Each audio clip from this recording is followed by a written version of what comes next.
¿Qué tal, hermanos? ¿Cómo están? Bienvenidos a su canal Pedacitos de Fe, de mi fe católica. En este video vamos a refutar dos de los argumentos que usan los protestantes para atacar a la única y verdadera iglesia fundada por Cristo, la Iglesia Católica. Dos argumentos que pueden derivar en tres. ¿Cuáles son? El más conocido y, como dicen por ahí, el mismo choro de siempre.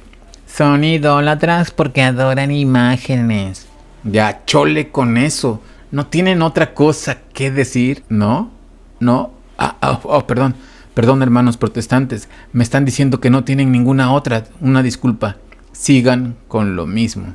Y la segunda, que la Iglesia Católica fue fundada por Constantino. A ustedes les Constantino, no saben ni quién fue el tal Constantino, pero como lo dice el pastor, pues ahí van a repetirlo.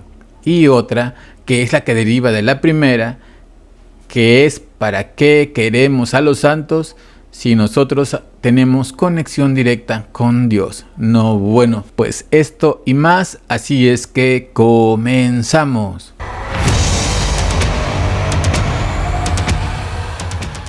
Antes que nada y como siempre, muchas gracias a todas las personas que ven mis videos, que les dan like y que se suscriben al canal. Es gratis, te toma apenas unos segundos y a mí me ayudas un montón. Ahora sí, seguimos. Rapidito un resumen de lo que hablamos en el video anterior, que antes del año 1500 no encontramos una sola iglesia protestante. Y esto es porque fue hasta 1517 que un monje alemán medio loco se separó de la Iglesia Católica por un tema con las indulgencias, ya que él aseguraba que la iglesia las vendía y con eso lucraba con la fe. Ay, pobrecito. Y él convenció a los príncipes reinantes en esa época de Alemania, y ambos, el monje loco y los príncipes, se quedaron con las iglesias católicas, que ya se imaginarán cómo habrán sido de grandes y con un diseño artístico realmente hermoso. A partir de ahí y hasta la fecha se siguen dividiendo esas denominaciones cristianas y cada semana vemos que aparece una nueva. Fulanito no está de acuerdo con algo que se predica en su secta, se sale y funda la suya. O resulta que ya se aprendió 2 versículos y ve que es rentable predicar y hacer show en cada reunión, se separa y funda su secta. Por eso decimos que la única iglesia fundada por Cristo y que tiene más de 2000 años es la Iglesia Católica. Ahora sí, como dicen los abogados, consta en actas. La cita en la que Cristo funda su iglesia en Pedro ya es muy conocida. Se me olvidaba. Antes de seguir, quiero aclarar algo. Mis videos, la información que comparto, es para los católicos que todavía están medio dormidos, que ignoran muchas cosas de esta hermosa fe católica. No es para protestantes, no es para debatir, no me interesa. Así es que si van a decir que la Virgen, que idólatra, que hereje, sectario, y no sé qué tanta mafufada más, olvídenlo. La opinión de ustedes es algo que no me interesa. No es de tomarse en cuenta porque es sin fundamento, sin razón, están adoctrinados. Ahí tenemos al padre Luis Toro que les da unas arrastradas con la misma Biblia que ustedes mutilaron. Acuérdense que le quitaron 7 libros y aún así no entienden, o mejor dicho, no quieren entender. Los pastores utilizan la fe para hacer un negociazo y hacen todo por defender el filete. Si no está de acuerdo con lo que digo, fácil, abra su canal, grabe sus mentiras y listo. Lo que yo predico es con bases bíblicas, no son ideas mías o lo que yo crea. Ahora sí, seguimos. Y ya nada más para terminar con el resumen y hablando de la Biblia, en el video anterior les decía que es ridículo e ilógico que los separados ataquen a la Iglesia Católica con la misma Biblia que la Iglesia Católica preservó por más de 1500 años. Veamos, cada uno de los libros que aparecen en la Biblia no estaba así como lo están ahora. Un libro, una carta, Un escrito estaban por aquí, otros por allá, el Evangelio de Juan estaba por otro lado, y fue la Iglesia Católica quien recopiló cada uno de ellos. Una vez recopilados, la Iglesia Católica tiene que discernir si realmente esos libros eran escritos por los autores a los que se les atribuían, cómo se observaba el vocabulario, la forma de escribir, el estilo narrativo, las ideas teológicas, el contexto histórico reflejado en el libro. Esto es muy parecido a lo que hacen hoy los estudiosos de literatura cuando intentan identificar a un autor. La Iglesia verificaba que el contenido estuviera en armonía con la enseñanza recibida por los apóstoles. Si un escrito contenía doctrinas extrañas o contradictorias, era rechazado. También se dice que el Espíritu Santo asistió a la Iglesia en el reconocimiento del canon bíblico. Es decir, los obispos y pastores no actuaron solamente como historiadores o filólogos, sino que confiaban en la guía del Espíritu Santo para discernir cuáles libros eran verdaderamente inspirados por Dios. Sin embargo, es importante entender que esa asistencia no reemplazó la investigación humana. La Iglesia estudió testimonios históricos, comparó manuscritos, examinó tradiciones y reflexionó durante siglos. Repito, y reflexionó durante siglos. La acción del Espíritu Santo se entiende como una ayuda para que la Iglesia no errara al reconocer la palabra de Dios. Una vez que la Iglesia fue reconociendo qué libros pertenecían a la Sagrada Escritura, también fue necesario organizarlos en un conjunto coherente, aunque el proceso fue más de reconocimiento y ordenación que de inventar un orden nuevo. ¿Quién decidió ese orden? No hubo una sola reunión donde alguien dijera así quedará la Biblia y listo. Más bien, durante siglos se fue consolidando una tradición común en la Iglesia. Cuando el canon quedó completamente definido, especialmente en concilios como el Concilio de Hipona y el Concilio de Cartago, ya existía también una forma bastante estable de presentar los libros. Bueno, ya se eligieron los libros, ya se ordenaron. Lo que seguía era traducir los libros del Antiguo Testamento, que en su mayoría estaban escritos en hebreo y algunos en arameo, y los del Nuevo Testamento, que estaban escritos en griego. Esta tarea se le dio a San Jerónimo, quien tradujo la Biblia del hebreo y griego al latín, dando origen a la Vulgata. Editio Vulgata, es decir, edición común o popular, llamada así porque estaba destinada al uso ordinario de los fieles de habla latina. Bueno, ya se eligieron los libros, ya se ordenaron, ya se tradujeron al latín. Lo que seguía era dividir los libros en capítulos y versículos. Lo primero lo realizó Stephen Langton, que era el obispo de Canterbury, y lo segundo, es decir, los versículos, lo realizó Sanctes Pagnino. Ahora, todo esto lo resumí en minutos, pero se llevaron varios años, varios siglos en hacer todo esto. Y resulta que estos hermanos protestantes llegan, agarran la Biblia que le tomó siglos a la Iglesia Católica elegir los libros, ordenarlos, traducirlos, separarlos por capítulos y versículos, y le quitan los libros que no les convenían. Y peor, con esa misma Biblia atacan a la verdadera y única Iglesia fundada por Cristo, la Iglesia Católica. Hay que ser cínicos para hacer esto, y es precisamente de la cita de Éxodo 24, no te harás estatua ni imagen alguna de lo que hay arriba en el cielo, ni abajo en la tierra, y en las aguas debajo de la tierra.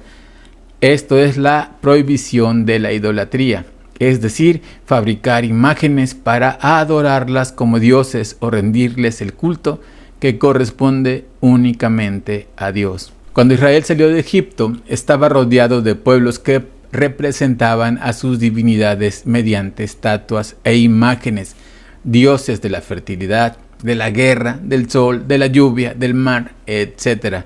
El peligro para el pueblo de Israel era caer en esas prácticas paganas.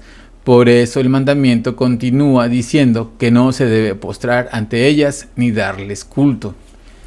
Los dioses de los que habla este pasaje son, entre otros, Baal, Astarte, Moloch, que es uno de los cultos más aborrecidos en la Biblia.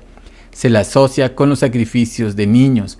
Varias veces Dios prohíbe expresamente estas prácticas. Algunos otros dioses de Egipto son, por ejemplo, Ra, Osiris, Isis, Horus, Anubis, y algunos de Babilonia, que son durante el exilio que estuvieron el pueblo hebreo ahí, se veían divinidades como Marduk y Nabú. Por eso el primer mandamiento tenía tanta importancia.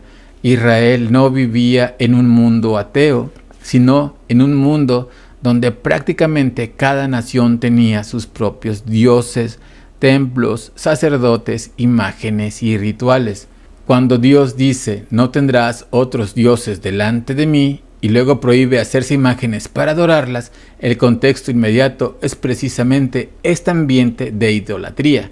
Los israelitas veían constantemente estatuas de Baal, Astarte, Dagón, Moloc y muchos otros dioses, y varias veces cayeron en la tentación de imitarlos. Por eso, desde la interpretación católica tradicional, el mandamiento apunta ante todo a evitar que a una criatura, sea una estatua, un astro, un animal, una persona o cualquier otra cosa, ocupe el lugar que solo corresponde a Dios.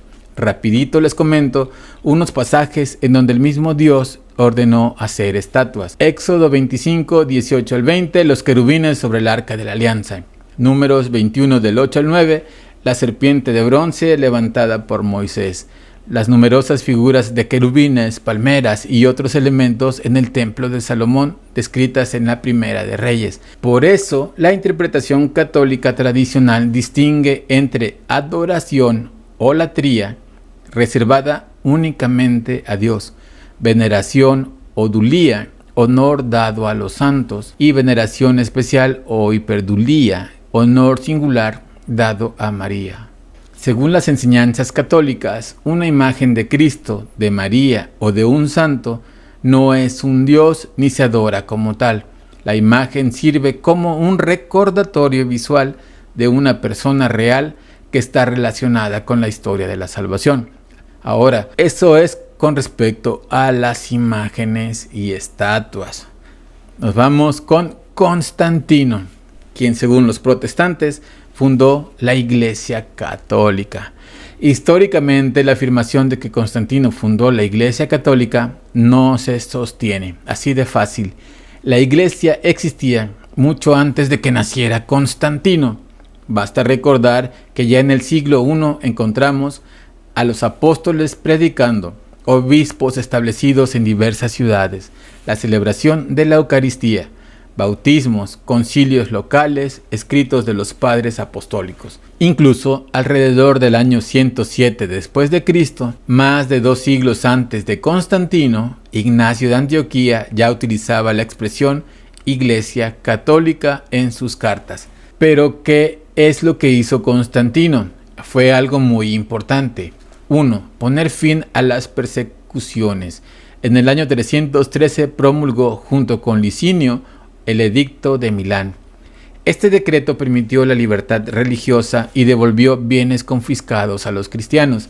Antes de eso, durante casi 3 siglos, los cristianos habían sufrido persecuciones periódicas por parte del Imperio Romano. 2. Favorecer al cristianismo. Aunque inicialmente no convirtió el cristianismo en religión oficial del imperio, sí le otorgó privilegios y apoyo, construyó iglesias, apoyó económicamente al clero y protegió a las comunidades cristianas. 3. Convocar el Concilio de Nicea. En 325 convocó el primer Concilio de Nicea para afrontar la crisis arriana. Pero es importante entender que Constantino no definió la doctrina. Los obispos debatieron y formularon el credo. Él actuó como emperador interesado en la unidad del imperio. ¿Y qué papel tuvo su madre? Su madre, Helena de Constantinopla, probablemente influyó mucho en su simpatía hacia el cristianismo. Helena era cristiana y la tradición cristiana la recuerda como una mujer de gran fe. Según la tradición, realizó una peregrinación a Jerusalén y promovió la construcción de importantes iglesias en Tierra Santa. También existe la tradición de que ayudó a edificar el lugar de la crucifixión de Cristo y encontró reliquias asociadas a la cruz. Ahora bien, los historiadores no pueden medir exactamente cuánto influyó Helena en la decisión de Constantino de favorecer al cristianismo. Lo que sí parece claro es que Helena era cristiana y Constantino le tenía gran estima. Claro, era su madre. La presencia de una madre cristiana probablemente hizo que el cristianismo no le resultara algo extraño o amenazante. Por tanto, la respuesta más equilibrada para los protestantes sería: no, Constantino no fundó la Iglesia católica. La Iglesia ya existía desde el siglo I. Lo que hizo fue legalizar y favorecer el cristianismo dentro del Imperio Romano. Y sí, es muy probable que su madre, Santa Helena, haya contribuido a que viera el cristianismo con buenos ojos, aunque no podemos afirmar que ella fuera la única o principal razón de sus decisiones. De hecho, cuando Constantino nació, ya habían vivido y muerto como cristianos personajes como Pedro, Pablo de Tarso, Clemente de Roma, Ignacio de Antioquía, Policarpo de Esmirna y muchos mártires. Eso por sí solo muestra que la Iglesia ya llevaba siglos de existencia antes de Constantino. Y por último, eso de que yo no necesito los santos porque yo le pido directamente a Dios, eso ya lo traté en un video anterior, en donde digo que Dios siempre se valió de los profetas para guiar a su pueblo, para comunicar lo que tenían que hacer. Y como lo comento en el ejemplo, el pueblo fue a ver a Moisés y le dijo: hemos pecado, hemos murmurado contra Yahvé y contra ti, ruega a Yahvé por nosotros para que aleje de nosotros las serpientes. Moisés oró por el pueblo. Y Yahvé le dijo a Moisés: hazte una serpiente ardiente y colócala en un poste. El que haya sido mordido, al verla sanará. Y así como dijo Dios, pasó. En este pasaje se matan dos pájaros de un solo tiro. Uno es la imagen de la serpiente que Dios mandó hacer. No fue la serpiente la que curó a la gente, fue Dios. Y segundo, el pueblo fue a ver a Moisés y le dijo: ruega a Yahvé por nosotros. No le hablaron ellos directamente a Dios. Eso es lo mismo que nosotros le pedimos a los santos, que rueguen por nosotros ante Dios. Ay, hermanos separados, ¿qué más quieren para entender, para reconocer que lo de ustedes es una secta, no es una iglesia, y mucho menos la verdadera? Si los engañaron que Cristo se le apareció a un loco y le dijo que fundara una iglesia y que esa iba a ser la verdadera, están bien tontos si es que creen eso. Miren nada más, esta iglesia cumplió apenas 100 años de fundación. ¿Qué hubo 1926 años de que se fundara esa iglesia? Pero bueno, dicen que no hay peor ciego que el que no quiere ver. Cuando son católicos no quieren ir a misa, mínimo los domingos. Si dan limosna, andan buscando las monedas de menos valor. Pero se van a las sectas y van no solo los fines de semana, sino también entre semana, y tienen que dar el diezmo de a fuerzas. Y ahora sí, a tirarle a la iglesia católica. Dicen: cuando yo era católico tomaba mucho. Cuando yo era católico tenía muchas mujeres. Mi hermano, usted era borracho y era mujeriego, no por ser católico, sino por ser puerco. Lo mismo va a ser en su secta, nada más que a escondidas, para dar la imagen de que ya cambió. En fin. Bueno, pues me despido ahora con estas palabras tan hermosas. Que viva la Iglesia Católica, que viva la Virgen María y que viva Cristo Rey. Adiós.